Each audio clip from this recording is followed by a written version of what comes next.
All right, says we're live. Hello, everybody. Happy Tuesday. Happy Tuesday. I hope it's warm and bright and sunny where you are.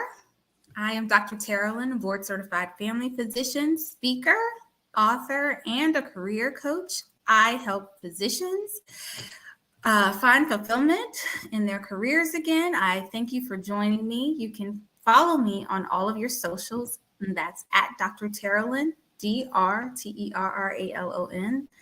That's DrTerralon. And I am so glad you joined me today. I am so glad to have our special guest, Dr. Erica Bove. Thank you for joining us, Dr. Erica Bove. Hi, guys. It's so great to be here. Thank you. And let me just tell you, I am so glad to have Dr. Erica here. She is a fertility and REI coach. And just to tell you a little bit about her before she comes, just going to pull up her resume, her intro. I just lost it. Sorry, Dr. Erica. It's all good. Yeah, I just lost it on my screen. Okay, folks. So a little bit about Dr. Erica. Dr. Erica Bove is a double board certified OBGYN and reproductive endocrinologist physician at the University of Vermont, as well as a certified life coach through the Life Coach School. She is also the founder of Love and Science, Thriving Through Infertility. She has a keen interest in marrying an evidence-based approach with intuitive knowing in the context of a trusting relationship. She is beyond excited to bring coaching skills and paradigms to help women professionals thrive while undergoing fertility treatments. She is an expert in the field of sex and intimacy, as well as embodiment and mindful self-compassion. She believes that the best outcomes are obtained when the whole person is seen and understood. Her mission is to heal and support the healers and to create a legacy she is proud of.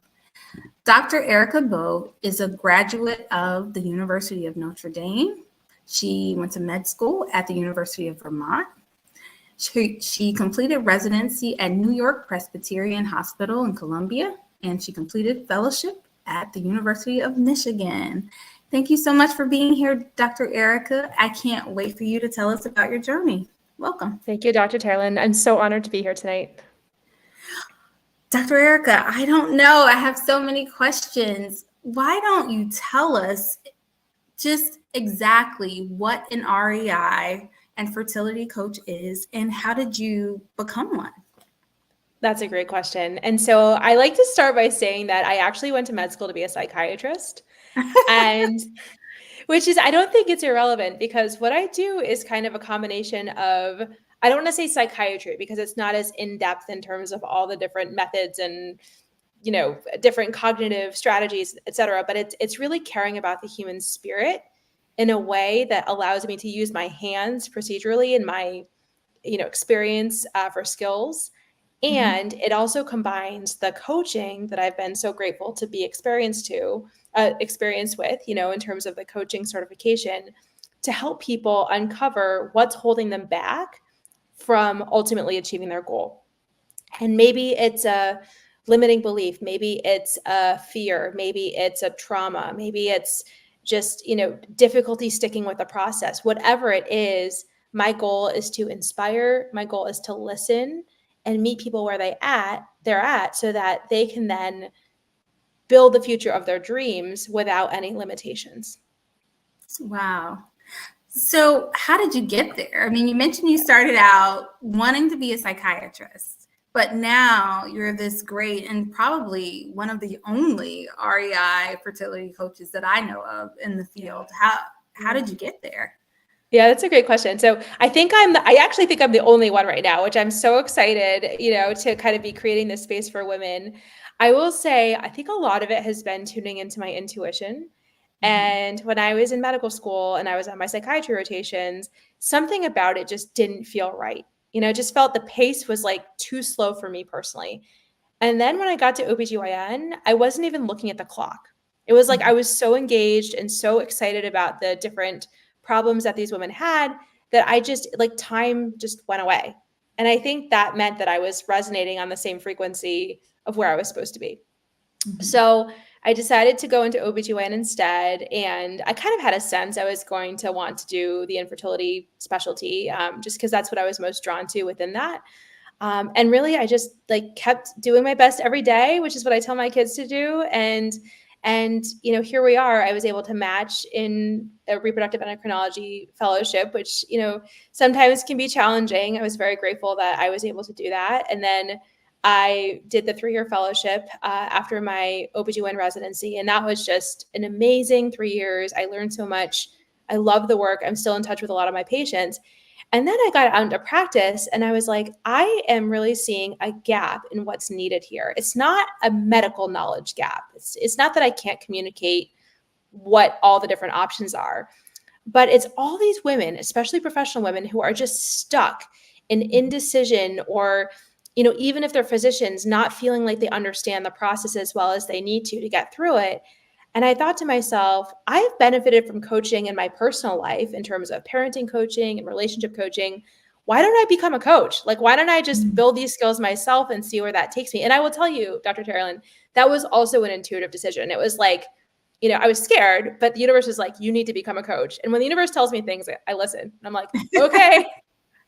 And then I talk to my mentors, I talk to my people, I tune in, I pray, I do what I got to do. But I just knew that was the next right thing for me. So I signed up for this 6-month program, paid tuition, did night classes and all of that. I loved it because, this lifelong learner, all of us are lifelong learners. And then as I was really learning these coaching skills, I thought, this is exactly what my patients need, right? I was like, when they're at the point where their own ovaries are not working, they're thinking about a donor egg, like we've already talked about medically what the success rates are and all of that stuff. They need to know if this is the right choice for them personally. And how do we get there is we up-level our questions. So right.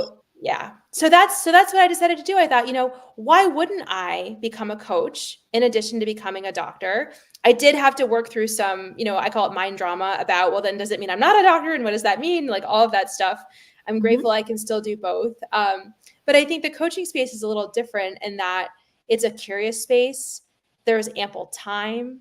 We can heal in community. There's so many things that aren't available to me in the context of my normal workday that I've created. And I'm so excited about because to my knowledge, this is the first time that anything like this exists. So, I think this is so amazing. Like you said, you are creating this unique space where we're talking about something that's so important to women. And when I think about the way that, like you said, professional women are making these choices today about how we are structuring our families, it's really important. So I want to ask you, just who are these women that are coming to you? What do they look like? What types of decisions are they debating? Now,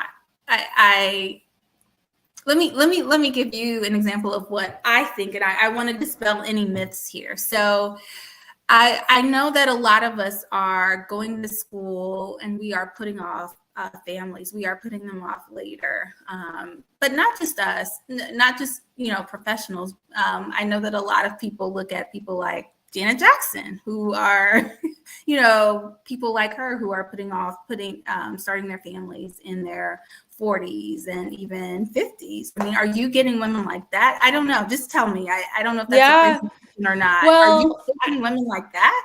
Yeah, I am. And I think that, the reproductive lifespan, we start menstruating when we're in our teens. And, back in the day, before we had all this birth control and education for women, people started reproducing and getting married in their teens, right? And so I would say the reproductive span right now, my youngest patients and clients are usually in their early 20s. And then that really goes to like the mid 40s. And, I have some patients and clients in their early to mid 50s. But I would say the vast majority of my clients who really want to access coaching are mostly physicians. Actually, I think the physicians tend to find me because there's that sort of similar background. I would say physicians in their late 30s to mid 40s, that seems to be the demographic for most of my clients. We know that 1 in 4 female physicians has infertility, which in part is due to delayed childbearing because training is just so darn long. And I would say most of my clients are in the phase of their treatment where they've tried some things, those things are not working, and they're starting to get afraid that it's not going to work for them. And that can be incredibly threatening and disempowering, especially for people who are just used to working harder and getting what they need and want in life. Thank you. So now I get it. So correct me if I'm wrong. You are creating not just a safe space, but you are doing the education. It sounds like you're providing education as well as support. And I now I have a picture of that. So thank you for clarifying that for me. You're welcome. Tell me what it's like in this environment and this culture and this political climate where there is such an attack on reproductive rights, on a woman's right to choose. How has that changed your work? How has it affected your work, I should say? Oh my goodness. I mean, we can talk briefly. This is a whole other conversation. I think, right now it's state by state. And right now, I think the people who are most threatened, obviously, are the ones in Alabama. And for other states where there are personhood bills being, brought to light, I would say I have clients all across the world, actually, and it really influences where somebody can access fertility care. So it's an access issue. If you're thinking about moving and you're undergoing the infertility process, you're not going to move to a state where your ability to even do IVF is threatened, right? That's just tough. And if you are in a state like that, and a lot of those states we think about, the ones we're most concerned about are the ones that also had the trigger laws passed when Roe v. Wade was overturned. So those are very similar. They go on the span of reproductive rights. Then it gets very concerning in terms of like, what if I have embryos stored? Do I move them out of state? What do I do? Or even like, what if I'm not even doing IVF? What if I'm doing, say, controlled ovarian hyperstimulation, where the goal is 2 to 3 eggs to ovulate? Say I get pregnant with triplets and I'm in a state that does not allow selective reduction, then what do I do? And so it gets very complicated in terms of these early pregnancy decisions, these mid-pregnancy decisions of what people can do and what people can access where they are.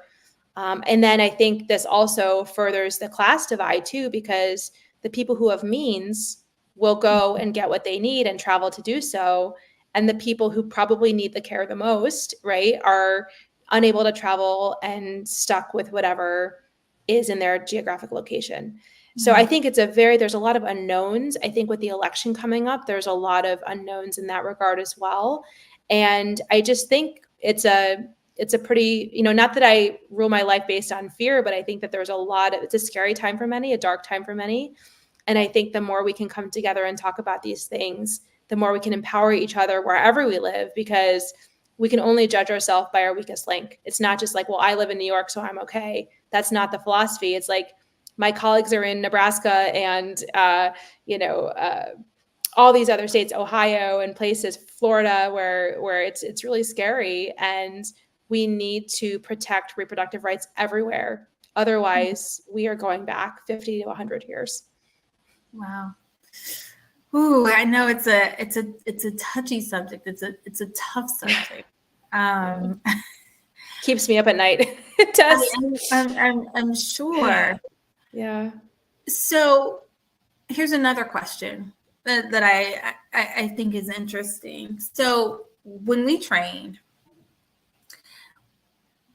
I want to phrase this carefully, because I don't know if it's changed. It used to be that, okay, you were considered, or you were, if you were a woman and you went to the doctor, and you said, hey, I've been trying to have a child, or actively been trying to have a child, and nothing's happened. And the doctor would say, hey, how long has it been? And you'd say, well, it's been, however many months. And then we were taught to say, hey, unless it's been 12 months, then it's not really considered infertility. Is that still the case? That's such a great question. So it is and it isn't. So the strict definition is if you're under the age of 35 and you have, it's a heteronormative relationship, right? And you've been trying for 12 months at home and you're not pregnant yet, then that counts as infertility. If you're over the age of 35 and you've been trying for 6 months just because there's age-related factors, that's considered infertility. Now, there are so many nuances in addition to that. So say somebody is 28 years old and they have 4 periods a year. Like they're only going to have at most 4 tries that year of getting pregnant. So that's somebody I would not make them wait a full year before an evaluation, because we know there's something up with their ovulation and we're going to need to help them with that, right? So that's kind of using the brain in terms of saying like, yeah, it doesn't make sense for her to wait a whole year. So that's one example. Another example is if somebody has a history of risk factors for fallopian tube disease. So if certain listeners don't know, the fallopian tubes are basically the connections between where the ovaries are and the uterus. And so if those tubes are blocked, then not only can the sperm never get to the egg, then, there's not going to be a pathway for an embryo to go down, right? Because an embryo isn't even going to be made at that point. So we think about people with risk factors for fallopian tube disease, like history of pelvic inflammatory disease or a history of multiple abdominal surgeries or things like that. That's somebody I'd want to see on the sooner side, just because it doesn't make sense for them to try for all that time and lose time, especially if there's no chance that the egg and sperm are even meeting during that interval. So that's something to know. And then, also if people are anxious, it's never wrong to get an evaluation. Like if you actually look at the success rates, like when a couple is trying at home, between 6 months and 12 months, like most of the people who are going to be pregnant are actually pregnant within the first 6 months, not the full 12 months. So if somebody hits 6 months and they're anxious and they're 34 years old, like I am always happy to see somebody, because, if we can get some tests and figure out what's going on and maybe start intervention, whenever somebody feels like they want or need it, I think that's a leg up on the process. And especially a lot of my clients, my patients, they want to be doing something, like moving in a forward direction. And I should have qualified my question, the reason why I asked. And thank you for explaining all of those nuances. In this age of where people have means, I'm seeing more and more, or hearing, especially where you have reality TV, where people of means or celebrities, I'm seeing, I want a baby now. And I wasn't sure where there have been questions raised, or there's been more of a debate. Well, I have the means. Is it really fair to make a woman wait if she has the means, if she's healthy, if she's been actively trying? Is it really fair to make her wait, 12 months? Do we do that with other conditions? And so I was just sort of wondering where you stood on that. So thank you for clarifying that. Well, I think it is pertinent, like it's in line with your other question, because I think it stems from reproductive autonomy. Like when do we just like follow the rules, and when do we actually allow a woman to make a decision about her body and something that matters to her? Like if I want to see my dermatologist, if I'm worried about my skin, nobody says, oh, but have you tried this over the counter, and have you tried that, and have you tried this? They just get me an appointment with my dermatologist, and knowledge is power. So why do we continue to disempower women? Like, why do we do this? It's systematic. I don't think it's random. And I think we need to all start coming together to figure it out, which means I will see a patient when they want to be seen. Right. Thank you. Wow, this is this is such good stuff. Here's another question. So I hear you talk about the patient and I hear you talk about the client. How do you separate the two? Yes. So I wear 2 hats. I have a clinical job at the University of Vermont, and I also have my coaching practice, which I founded to create a safe space for women. I thought really hard about whether I wanted to blend the two. Mm-hmm. And after doing a lot of research and introspection, I decided to keep them separate. Mm-hmm. And the main reason I decided to keep them separate is because in coaching, I can actually coach people anywhere in the world. Whereas in medicine, when I'm putting on my doctor hat, I can only do doctoring in the states where I have a medical license, which is right now New York and Vermont. Mm-hmm. So, as I think about it, when I'm in my doctor mode, do I incorporate coaching techniques? Of course. Do I have the time to do these like large explorations, into thoughts and feelings and all this stuff? I delve into it, but not like at the same deep level I do when I'm putting on my coaching hat. And sometimes if I want to do that, sometimes I say, well, let's just do a talking appointment in a couple of weeks where we can just talk about these decisions.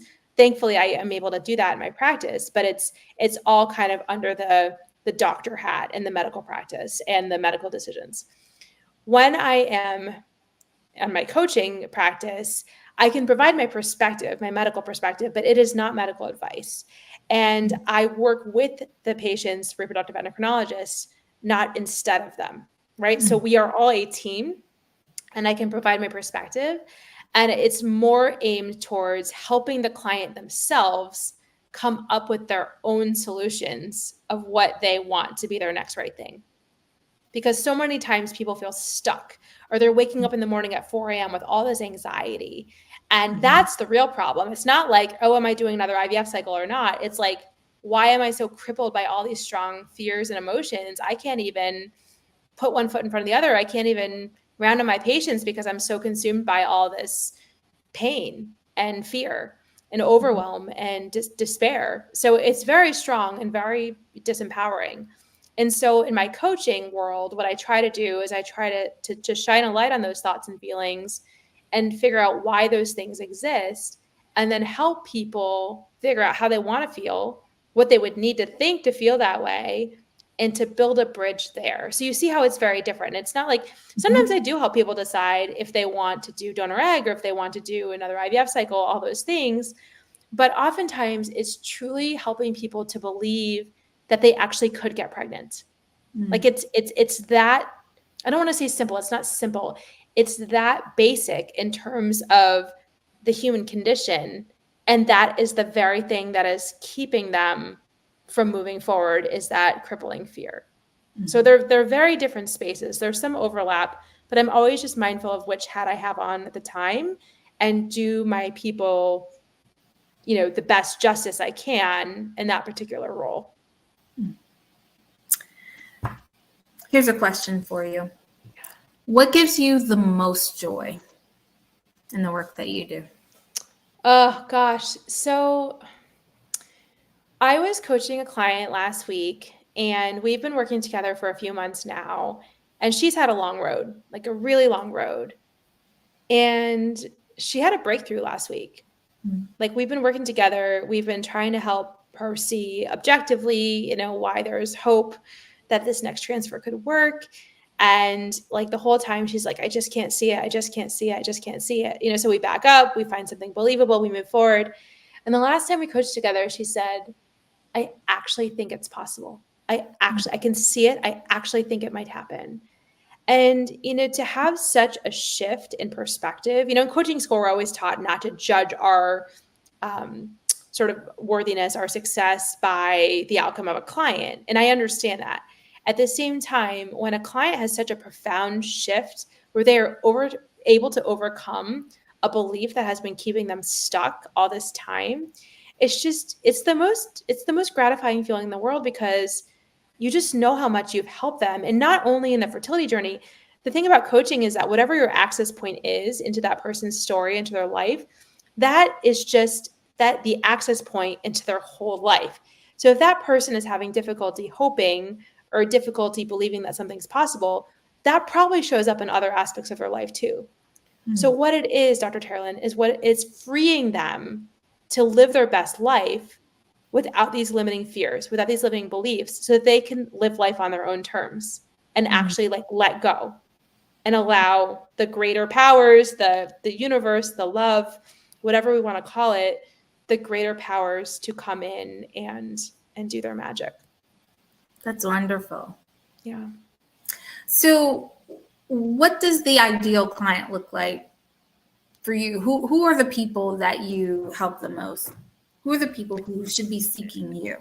Yeah. So I would say, professional women who are undergoing fertility treatment, if they're overwhelmed, if they're feeling defeated, if they're feeling powerless, like those are my people. I would say the vast majority of my clients right now are physicians, because I think that people just kind of find me. They want the evidence base. I understand what it's like to be a physician and a patient myself. And so I think that's attractive for people. I will also say I have a lot of former patients, from my former practices, who are finding me and they're like, oh my gosh, you still exist. I'm in a different state, but can we continue to work together in this new way? And I'm like, absolutely. So I have an architect who's, a former patient who is now my client. And, obviously when you shift roles, like we talked about before, you have to be very clear about what's medicine and what's coaching. But I think that it's somebody really who is not getting their desired outcome. They feel completely disempowered by the process, and they want to stop feeling overwhelmed, and they want to get their life back, and they want to build their family. And so that's why I named my company Love and Science, Thriving Through Infertility, because I don't think we just have to survive the process. I truly believe, especially when we come together, like that's why our groups are so powerful, that we really can make infertility just a part of life, not the whole thing. And that we can really start to thrive. We can start to get joy back. We can start to get connection, love, hope, all those positive things that are the kind of what the wings of the human spirit, not what keep us down, but what help us to soar and to help us to soar together. That's my mission. Now, how can people find you and get in touch with you? Sure. So I think my website is the most comprehensive place. The website is loveandsciencefertility.com. So loveandsciencefertility.com. Through that website, if what you've heard tonight, you're like, oh my goodness, I know somebody, or I myself am struggling, I do free calls to see if working together would be a good fit. And so that's very easy to access through my website to book a free discovery call with me. I'm also on Instagram and Facebook under Love and Science Fertility, and LinkedIn as well. I have a weekly newsletter. So if you go to my website, you can sign up for that and stay in the know. And I'm launching my own podcast this week. So that's super exciting too. So stay tuned for that. It'll be called the same name, Love and Science Fertility. Awesome. Congratulations. Thank you. I know, it's exciting. And, for my ongoing clients, one nice thing is I give out my personal cell phone and people can text me. So even today I got a text message from a client like, hey, this is what happened in the last 24 hours. This is how I handled it. And then we can celebrate, troubleshoot together. So I think especially when, medicine is medicine and we can only do so much in the context of the medical system, but when people want more ongoing support, that's what I can provide. And I'm super excited about it. That's great. That's so awesome. Thank you. Oh gosh. Well, our time has come to an end, but you have given us so many great pearls, and I put your website on the screen, so hopefully people can go there, look up your website, find some information, contact you if they have more questions. Guys, thank you for joining us. Thank you, Dr. Erica. Thank you, Dr. Carolyn. No, thank you. So once again, guys, Dr. Erica, REI and Fertility Coach, go to loveandsciencefertility.com and look her up. You can follow us both. Where can they find you again? Just one more time, Dr. Erica. Yep. Loveandsciencefertility.com. And also under Instagram and Facebook and LinkedIn under those same names. Yeah. Okay, awesome. And you can also follow me. Again, I am Dr. Tara Lynn, board certified family physician, speaker, and a physician career coach. I help physicians find fulfillment in their careers again. You can follow me at Dr. Terralyn. That's DrTerralon. And thank you for joining us. Can I ask you one last question? Because sure. You said you're a best-selling author and I love to read and I want to read your book. So how can I find you in my obsession with reading in a corner? Oh, thank you so much. So you can right now, and I need to put up I have written a book called Kiss Clinical Medicine Goodbye. It's a guide for physicians who want to transition from clinical medicine to non-clinical careers. You can buy it on Amazon right now. And again, it's called I Kissed Clinical Medicine Goodbye. And you can find it on Amazon. Thank you so much. And what I will say about that is I feel like that's what I did, you know, in a sense, because my life, and this is maybe we can talk again sometime, but my life as a single parent had certain demands that weren't present before. You know, I had certain, geographical limitations with what I was able to do, being a specialist and being geographically limited due to my parenting agreement and all sorts of things. And so I think sometimes when something is not working, we think outside of the box. And sometimes we do have to let go of something, and something that we even worked really hard for sometimes. And so I think for me, being a coach and earning money as a coach in the beginning, it was sort of reshaping my identity so that I could live my life in a way that was congruent with my values. And I will tell you, in my previous life, being in clinical medicine, as hard as I tried, I was misaligned with my values. And so, now I'm thankful that I have this hybrid where I can practice clinical medicine in a way where they work around my parenting schedule. And then I can be a coach, when I have my children, which is every other week, and really kind of be in both worlds. But I think sometimes the most powerful thing is we have to let certain things go before we can actually see what is good about those same things before we can reintegrate. So I need to read this book, and I will read this book. And I can't wait to talk with you about this book. Congratulations on being an author. I will, be picking your brain because I want to write a book someday too. But your presence is so inspiring, Dr. Terrell. Thank you for all that you do. And I'm just so thankful that we're connected and that we can continue to collaborate together. Oh, Dr. Erica, you're so kind. Thank you so much. I really appreciate it. Absolutely. Well, we will connect soon, probably later this week. Like tomorrow. I'll see you tomorrow night. Well, thank you for being here. Thanks again. I really appreciate it. Bye. Bye.